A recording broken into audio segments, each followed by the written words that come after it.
মানব কল্যাণ পরিষদ সিলেটের গোলাপগঞ্জ উপজেলা শাখার উদ্যোগে শিক্ষা সংক্রান্ত এক মতবিনিময় সভা অনুষ্ঠিত হয়েছে।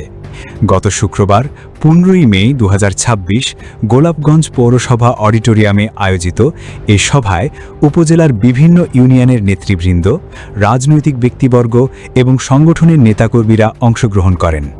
গোলাপগঞ্জ উপজেলা শাখার সভাপতি শাহাদাত হোসেনের সভাপতিত্বে এবং সাধারণ সম্পাদক আনোয়ার হোসেন সৈফুল ও সাংগঠনিক সম্পাদক আলী হোসেনের যৌথ সঞ্চালনায় অনুষ্ঠিত সভায় প্রধান অতিথি হিসেবে বক্তব্য রাখেন মাননীয় সংসদ সদস্য ইমরান আহমেদ চৌধুরী। প্রধান বক্তা হিসেবে বক্তব্য দেন মানব কল্যাণ পরিষদের কেন্দ্রীয় সভাপতি ইমরান আহমেদ।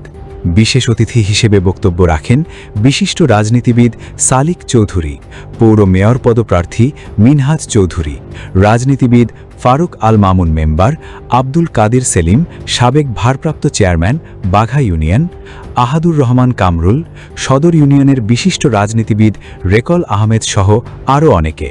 এছাড়া বক্তব্য দেন মানব কল্যাণ পরিষদ গোলাপগঞ্জ উপজেলা শাখার সিনিয়র সহসভাপতি বিলাল আহমেদ, সহসভাপতি মাহতাবউদ্দিন, সুলতান মাহমুদ, সাব্বুল আহমেদ, সহ সাধারণ সম্পাদক শাহরিয়ার মতিন অভি, সুমন আহমেদ, সহ সাংগঠনিক সম্পাদক শিহাবউদ্দিন, জাকির হোসেন, শিক্ষা বিষয়ক সম্পাদক করিম হোসেন স্যার সহ বিভিন্ন ইউনিয়ন শাখার নেতৃবৃন্দ।